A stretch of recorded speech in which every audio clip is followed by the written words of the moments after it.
नमस्कार, स्वागत है आपका। आप देख रहे हैं इंडिया टीवी। आपके साथ मैं हूं प्राची पाराशर। दोपहर के 1 बज चुके हैं। वक्त हो गया है कहानी कुर्सी की का। रोज की तरह खास मेहमान हमारे साथ स्टूडियो में मौजूद हैं। हर्षवर्धन त्रिपाठी जी, समीर चौगावकर जी, विजय त्रिवेदी जी और संगीत रागी जी हमारे साथ हैं। आप सभी का बहुत बहुत स्वागत है।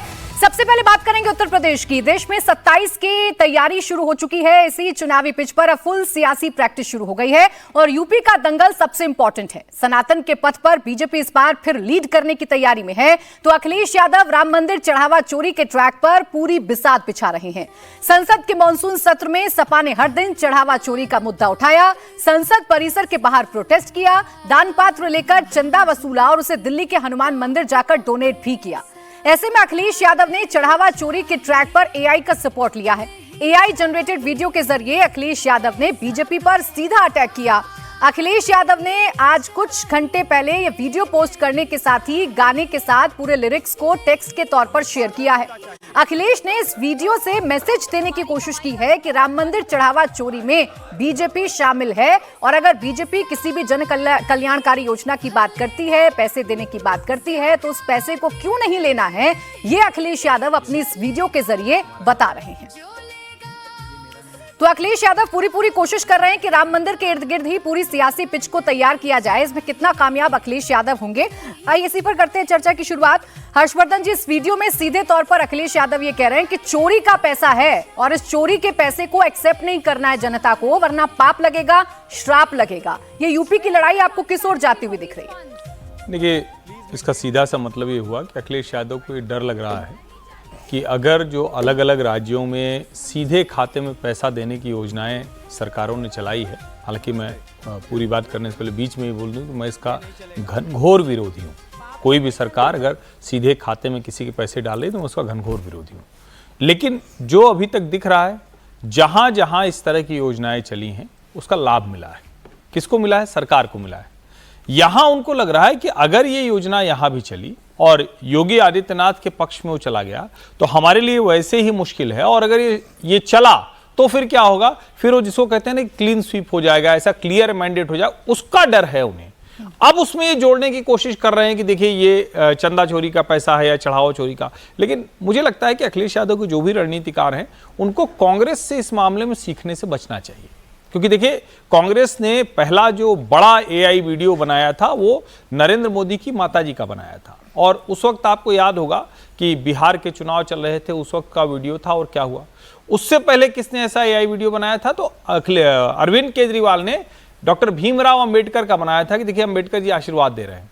उसके बाद क्या हुआ? उसकी प्रतिक्रिया में वीडियो आए, अंबेडकर जी ने जोर का थप्पड़ मारा अरविंद केजरीवाल को, एआई वीडियो में ही, मतलब सच में नहीं मारा था, जैसे आशीर्वाद मिला था एआई वीडियो में वैसे ही मारा।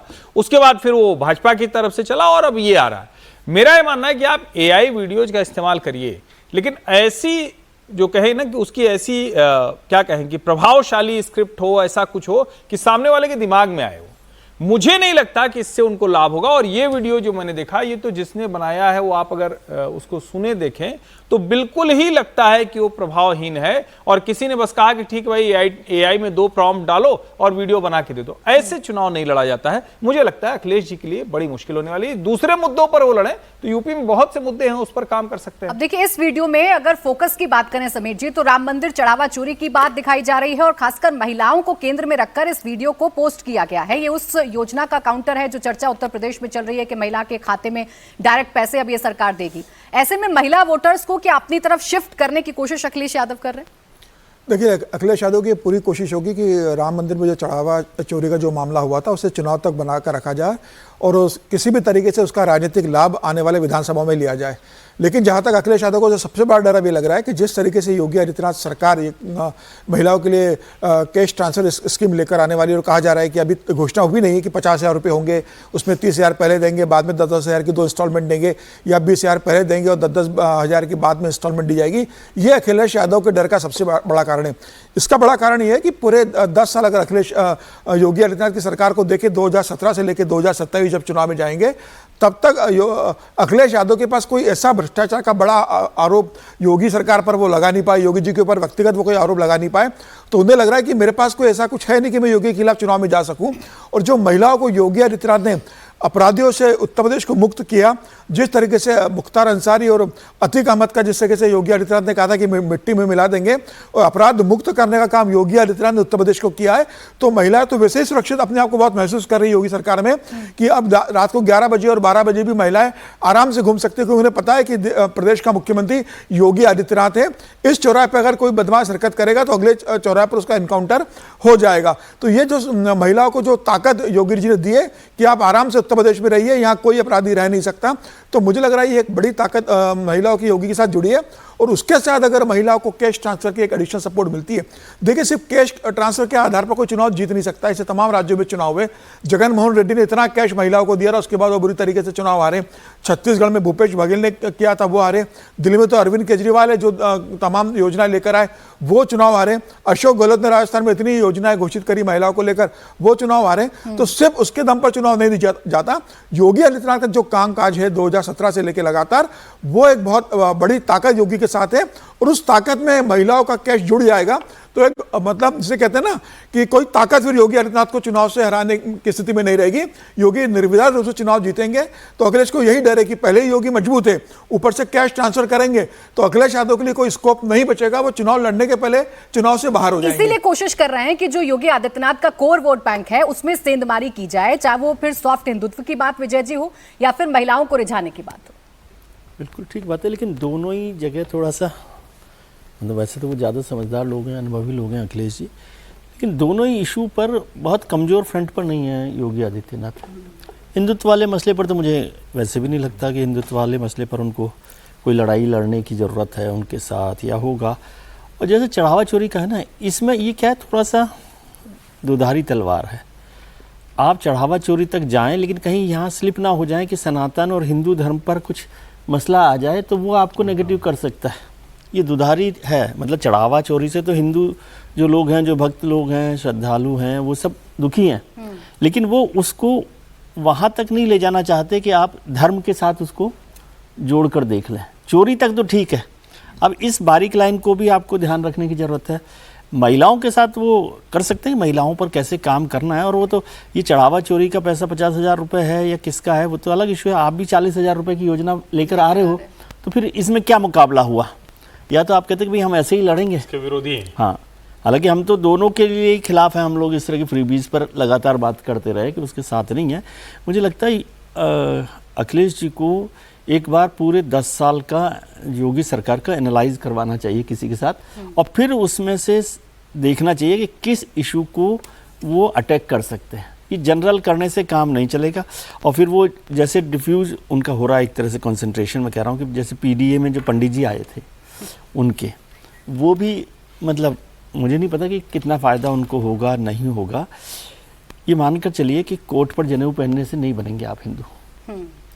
और वो खासतौर से हिंदुत्व की लड़ाई पर तो योगी आदित्यनाथ से लड़ने का कोई बहुत राजनीतिक समझदारी मुझे नहीं लगती। बाकी तो जो होगा वो देखी जाएगी कि क्या हो रहा है क्या नहीं हो रहा। मुझे लगता है कुछ और इश्यूज उनको तलाशने चाहिए। ऐसा नहीं है कि ये सरकार को आप ब्लैंकेट वो दे रहे हैं कि भाई वो जीत ही जाएंगे। कोई चुनाव को तो मैं कभी भी नहीं मानता, कोई भी चुनाव कोई भी जीत सकता है, हार सकता है, लेकिन उस पर काम उनको करना चाहिए। अब देखिए, अखिलेश यादव इस वोट बैंक पर नजर लगाकर रखे हैं, तो दूसरी तरफ अब जेनजी की चर्चा उत्तर प्रदेश में खूब हो रही है।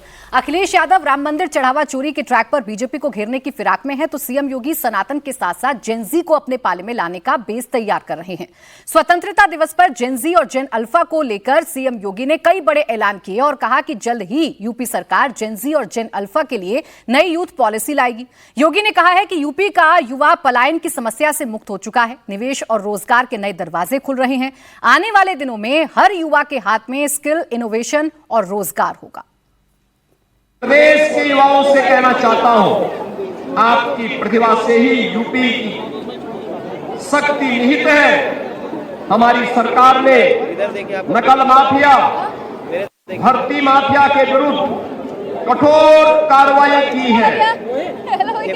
हम अपने डेमोक्रेटिक डिविडेंड को डेवलपमेंट इंजन के रूप में बदल रहे हैं। जेनजी और जेन अल्फा के लिए एआई, मशीन लर्निंग, सेमीकंडक्टर, आज घोषणा करते मुझे अत्यंत प्रसन्नता की अनुभूति हो रही है कि यूथ पॉलिसी के माध्यम से प्रदेश के युवा को एक इंटीग्रेटेड अप्रोच के साथ उनके स्किल, इनोवेशन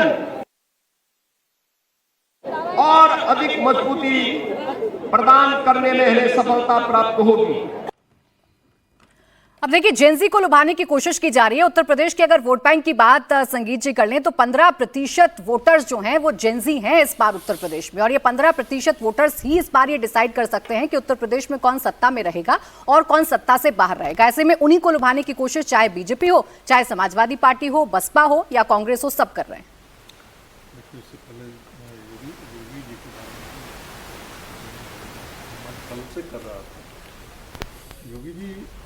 संगीत जी, मैं आपके पास लौटूंगी, आपकी आवाज नहीं जा पा रही है टेक्निकल खामी की वजह से। आपके पास मैं आऊं उससे पहले हर्षवर्धन जी, ये जो हम जेनजी की बात कर रहे हैं, जेनजी वोटर्स इस बार कितने निर्णायक साबित होंगे? देखिए, मैं बार बार इसको कहता रहा हूं और फिर से कहूंगा। हालांकि अभी मुझे किसी ने कहा कि आप कहते हैं कि मैं बार बार ये कह रहा हूं, ये मत कहा कीजिए, लेकिन कहने की आवश्यकता है।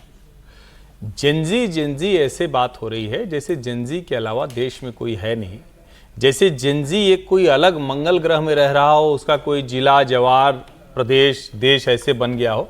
मुझे लगता है एक तो इस सिंड्रोम से बाहर आना पड़ेगा, इसकी ज़रूरत है बड़ी। फिर क्या नौजवानों की समस्या है? बिल्कुल। क्या नौजवानों की आकांक्षा है? बिल्कुल। और उत्तर प्रदेश का चुनाव, जो कि देश का सबसे बड़ा राज्य है, तो सबसे बड़ी संख्या उन नौजवानों की यहां है और उन्होंने अलग अलग मसलों पर अपने प्रदेश को बेहतर होते हुए देखा है और उसके आधार पर लगातार वोट भी किया है। 10 वर्षों से लगातार, थोड़ा कम थोड़ा ज्यादा, लेकिन भारतीय जनता पार्टी पर भरोसा किया है।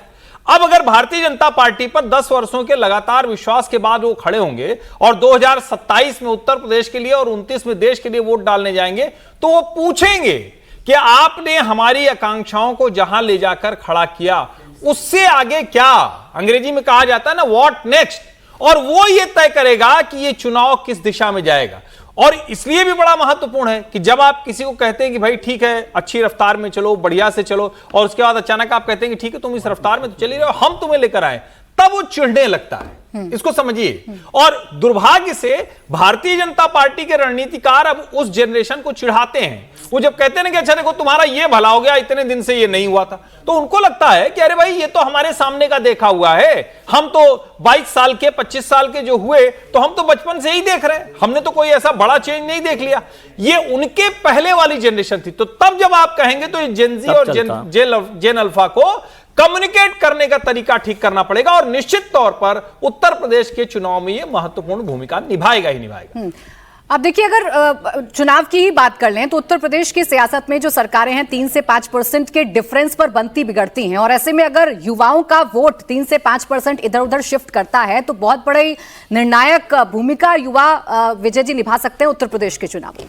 बिल्कुल। और मैं हर्ष जी की बात को आगे बढ़ाते हुए कह रहा हूँ कि आप उनको टेकन फॉर ग्रांटेड मत लीजिए और ये मत समझिए कि आपने कोई योजना दे दी है तो उससे वो काफ़ी है, क्योंकि अभी तक हमारे राजनीतिक दलों की ये आदत में आ गया है कि एक योजना दे दी, एक फ्री बीज दे दी, एक अनाज दे दिया, एक साइकिल दे दी, है ना, उससे वो आ जाएगा। वो उस पर नहीं आ रहा, वो बहुत बारीकी से इन डेप्थ तरीके से काम कर रहा है, वो ज़्यादा जागरूक है, आपकी बातों को वो ऐसे ही नहीं लेता जैसे आप कह रहे हैं। तो उसको, और ये योजनाएं भी जो हम शुरू करते हैं ना चुनाव से पहले, इसको भी एक बार देखें कि उनको स्पेसिफिक किस चीज़ की ज़रूरत है। युवाओं के अब क्या हो गया कि फैशन आ गया, जब से ये जंतर मंतर का जो जंतर चला है, तो उससे क्या हो रहा है कि हर जगह जेनजी हो रहा है। अब सब भूल गए इसको। मैं तो एक तरह से ये भी देख रहा हूँ, जिस पर मैं कल चर्चा कर रहा था, कि भाई क्या होता है कि माइनिंग में जैसे होता है ना कि माइनिंग में एक ब्लॉक खत्म हो गया तो हम दूसरा ब्लॉक एक्सप्लोर करते। तो पॉलिटिक्स में क्या हुआ कि पहले हमने चलाया धर्म को, फिर चलाया जाति को, ओबीसी और आरक्षण खत्म करने को, फिर चलाया ब्लॉक हमने महिलाओं का। अब सब ब्लॉक खत्म हो गए, तब जेनजी का ब्लॉक आ गया। लेकिन हर जगह के माइनिंग ब्लॉक के अलग अलग टेक्निक काम में लेनी पड़ती है। ये बात पॉलिटिकल लीडर्स को, ये योगी जी के लिए नहीं कर रहा, जो भी लोग हैं सब लोगों को उस ब्लॉक को अलग तरीके से देखना पड़ेगा कि उसको कैसे आप माइन कर पाएंगे। इस आंदोलन के बाद, जंतर मंतर के आंदोलन के बाद, अब नेताओं के भाषणों में जेनजी शब्द का इस्तेमाल हो रहा है, युवाओं का इस्तेमाल हो रहा है, जिसका सीधा सीधा मतलब यह है संगीत जी कि फोकस तो है, लेकिन इनको कैसे अपनी तरफ लेकर आएंगे, क्योंकि ये डिमांड करता है, इसको रोजगार की जरूरत है, इसको शिक्षा की जरूरत है। और जब आप कोई योजना देते हैं तो युवा वर्ग आपसे पूछता है कि आप रोजगार के लिए क्या कर रहे हैं, हमारी शिक्षा व्यवस्था को सुधारने के लिए क्या कर रहे हैं। एक बात बोलना चाहता था, छूट गया था। योगी जी यदि पढ़े नहीं भाषण को तो ज़्यादा बेहतर लगते हैं, और स्वतंत्रता दिवस पर कुछ आर्य समाजी जैसे लग रहे थे, तो उनका चमकता हुआ ललाट जो है ना वो फेंटे से थोड़ा सा कम दिख रहा था, तो तेजस्विता जो है ना जो दिखनी चाहिए थी वो दिख नहीं रही थी।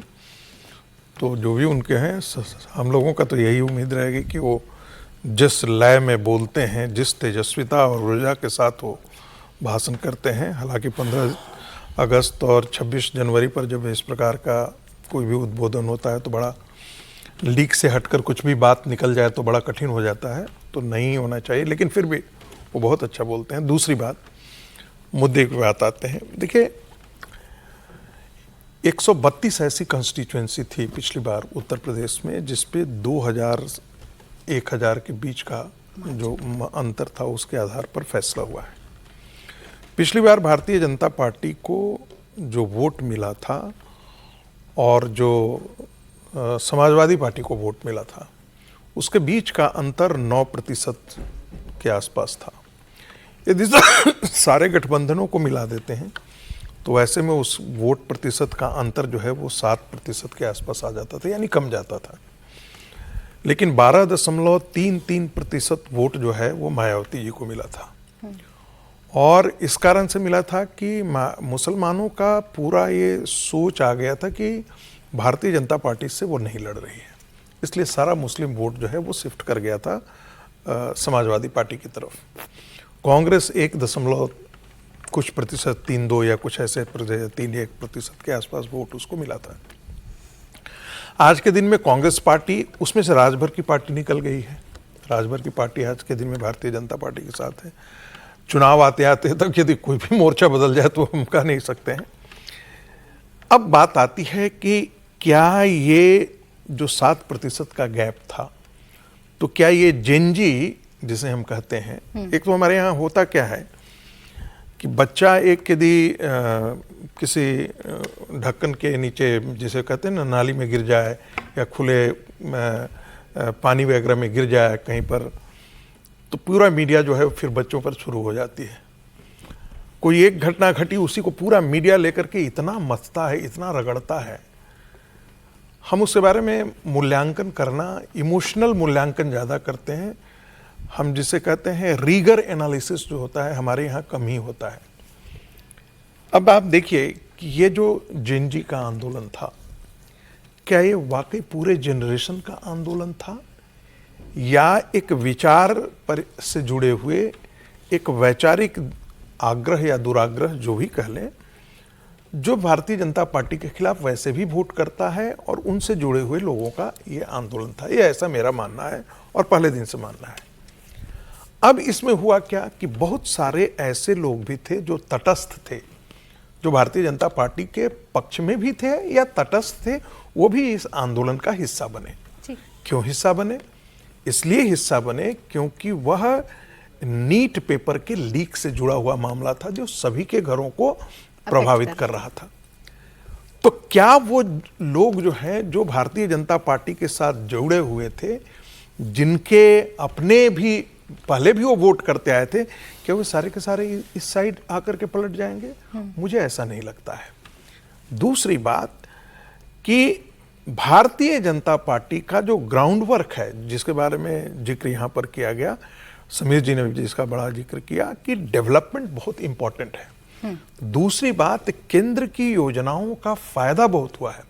यदि आप बिहार में जाकर के और आप पूछते किसी से कि भाई वोट किसको देंगे, तो मकान मुझे मिला है तो वोट किसको देंगे? नरेंद्र मोदी को ही देंगे, नीतीश जी को ही देंगे। बहुत सिंपल क्लियर फंडामेंटल है। राशन कौन देता है? उज्ज्वला में हमको सिलेंडर कौन देता है? हमको शौचालय किसने दिया? ये सब योजनाएं जो है वहां तक। अब कहते हैं कई बार होता क्या है कि इन सब योजनाओं के बाद एक सैचुरेशन पॉइंट आ जाता है, लोग उससे आगे की उम्मीद करता है। अपने बच्चों को रोजगार मिल जाए, ये मिल जाए। मुझे लगता है कि ये अगला स्टेप जो है जिसका जिक्र अभी योगी जी ने किया वो उसी दिशा की तरफ है कि रोजगार, इनोवेशन और स्किल, इसमें कोई दो राय नहीं है। कल विजय जी ने भी जिसका जिक्र किया था उसकी चर्चा होनी चाहिए। जब तक आप एजुकेशन को स्किल्ड ओरिएंटेड नहीं करेंगे, बीए पास, बीकॉम पास, इस प्रकार की डिग्रियां आप एकदम जिसे कहते हैं झोला भर के, ट्रक भर के आप मास डिग्री डिस्ट्रीब्यूशन को आप एजुकेशन में, आप सोचिए जितने डेवलप्ड वर्ल्ड हैं उनमें 65,000 के आसपास जिसे कहते हैं प्रोफेशनल डिग्रियां दी जाती हैं, स्किल्ड बेस्ड, प्लम्बिंग का काम है, ये का काम है, इस प्रकार के ये यूनिवर्सिटी में पढ़ाया जाता है। हमारे यहाँ कम से कम रीथिंक करने की कोशिश तो की जा रही है, चर्चा तो कम से कम अब की जा रही है, चर्चा नहीं, उसको जमीन पर उतारने की आवश्यकता है। और अब वो कितना उतरेगा ये तो देखने वाली बात होगी। लेकिन अखिलेश यादव अपने पीडीए पर बड़े कॉन्फिडेंट हैं, चूंकि 2024 के लोकसभा चुनावों में अखिलेश यादव को सफलता मिली थी इसी पीडीए के दम पर, और इसीलिए उनका पीडीए की जो परिभाषा है वो रोज बदलती भी है, रोज उसमें एडिशन होता है। अब इसी ट्रैक पर अखिलेश यादव 2027 में भी वोट बटोरना चाहते हैं। अखिलेश यादव ने विधानसभा चुनाव और पीडीए को लेकर बड़ा बयान दिया और कहा कि जो अभी सपा का गठबंधन है उसे और मजबूत करेंगे, समीकरण बनाकर विधानसभा चुनाव लड़ेंगे। अखिलेश ने कहा, हम अन्याय के खिलाफ लोगों के साथ हैं, पीड़ा बढ़ेगी तो पीडीए भी बढ़ेगा। अखिलेश यादव इस सोशल इंजीनियरिंग को 2027 के विधानसभा चुनाव के लिए मजबूत आधार बता रहे हैं। गठबंधन को और मजबूत करेंगे और समीकरण बढ़ाकर के चुनाव लड़ेंगे।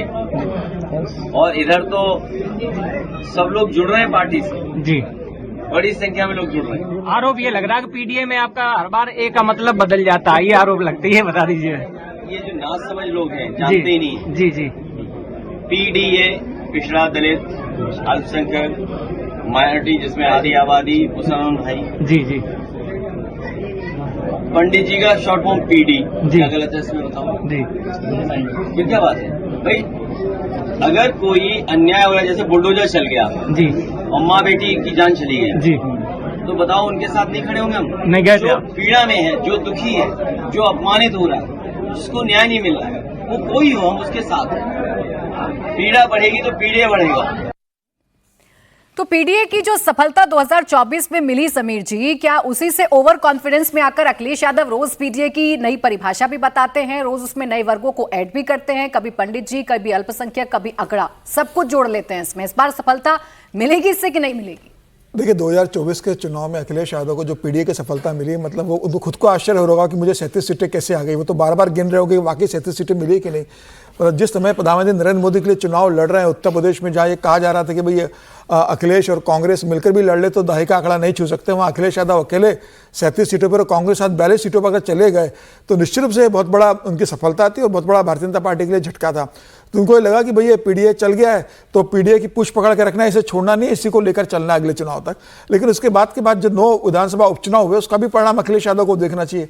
9 में से 7 चुनाव भारतीय जनता पार्टी वहाँ पर जीत जाती है पीडीए में, और जहाँ मुस्लिम बहुल सीटें वो भी सीट भारतीय जनता पार्टी जीत जाती है, जहाँ दलित सीट ज़्यादा है वो सीट भी भारतीय जनता पार्टी जीत जाती है। तो पीडीए को विधानसभा के उपचुनाव में तो अखिलेश का चला नहीं, तो अखिलेश यादव को यही चिंता है कि सिर्फ लोकसभा में चला है और विधानसभा के उपचुनाव में नहीं चला। तो अखिलेश यादव कोशिश करेंगे कि जो चमत्कार गलती से उनकी पार्टी ने दिखा दिया था लोकसभा चुनाव में, वो किसी तरीके से विधानसभा चुनाव में भी बना रहा है। और इसलिए वो लगातार पीडीए की परिभाषा कभी पंडित बोलते हैं, कभी पिछड़ा बोलते हैं, कभी दलित और अल्पसंख्यक लेकर चल रहे हैं। और अखिलेश यादव भी इस बात को जानते हैं कि जो उनका अविभाज्य समीकरण है सिर्फ उसके ऊपर उनकी सरकार वापसी नहीं हो सकती, उनको उसका एडिशनल वोट बैंक जुटाना होगा। इस बार मायावती भी तैयारी कर रही है, मायावती का भतीजा आकाश जिस तरीके से प्रचार कर रहा है, अखिलेश यादव को अंकल के संबोधित कर रहा है, तो ये अखिलेश को डर है। इसके अलावा नगीना के जो सांसद है चंद्रशेखर, वो चुनाव लड़ने की तैयारी कर रहे हैं, तो उसका अखिलेश यादव को डर है। पिछली बार जो उनके साथ जयंत चौधरी थे वो आज भारतीय जनता पार्टी के साथ पश्चिम यूपी के, तो वहां पर अखिलेश यादव को चिंता है कि वहां कैसा प्रदर्शन करेंगे। तो अखिलेश इसलिए कह रहे हैं कि भाई तमाम समीकरणों को साधेंगे और तमाम लोगों को हम जोड़ने की कोशिश करेंगे। अब क्या वो योगी आदित्यनाथ के जो सरकार में कोई शामिल है, कोई छोटा दल नाराज जिसको वो लेकर आने की कोशिश करेंगे, किसी दूसरे दलों को अपने साथ लेकर आएंगे, देखने वाली बात होगी। लेकिन उनकी पूरी कोशिश होगी कि किसी भी तरीके से जो पीडीए है वो उनके साथ जैसे लोकसभा में जुड़ा रहा था विधानसभा में उनके साथ जुड़ा रहे, और उनका अविभाज्य समीकरण जो है वो भी पूरी तरीके से उनके साथ जुड़ा रहे। न वो मायावती के कहने में आए, न वो ओवैसी के कहने में आए, न वो चंद्रशेखर आजाद के कहने में आए। तो ऐसी स्थिति में उनको लगता है कि अगर सब कुछ इसी हिसाब से रहा तो वो कम से कम योगी आदित्यनाथ को टक्कर देने की स्थिति में आ जाएंगे और सरकार बनने की संभावना उनको लग रहा है कि तब बन जाएगी। तो मुझे लगता है कि वो इस पूरी कोशिश में होंगे, लेकिन ये समीकरण ऐसे काम नहीं होता कि कागजों पे आपने कह दिया कि पीडीएस हमने पी को कभी पंडित बोल दो, कभी पिछड़ा बोल दो और हम सोच रहे कि वोट मिल जाएंगे। जमीनी स्तर पर अखिलेश यादव का जो पूरा व्यवहार रहा था और अभी जो शिवपाल यादव ने बयान दे दिया कि आजम खान को हम तो गृह मंत्री बनाएंगे, यह संदेश भी तो लोगों के बीच में जाएगा कि इस तरह के व्यक्ति को समाजवादी पार्टी जिसे पीछा छोड़ाना चाहिए, उसको अगर वो गृह मंत्री बनाने की बात कर रही है, तो समाजवादी पार्टी अगर सरकार में आएगी तो आजम खान अगर गृह मंत्री बनता है प्रदेश का, तो उत्तर प्रदेश की क्या स्थिति होगी। लोगों को यह ध्यान रखना चाहिए और लोग ये ध्यान रखेंगे। इसे ऐसे कह सकते हैं कि पीडीए के साथ साथ एमवाई समीकरण में कुछ और भी जोड़ने की कोशिश अखिलेश यादव कर रहे हैं। इसमें सॉफ्ट हिंदुत्व की भी एंट्री हो रही है, ब्राह्मणों को भी रिझाने की कोशिश हो रही है। ऐसा ना हो कि सब कुछ समेटने के चक्कर में जो उनके पास है वही उनके हाथ से निकल जाए या फिसल जाए।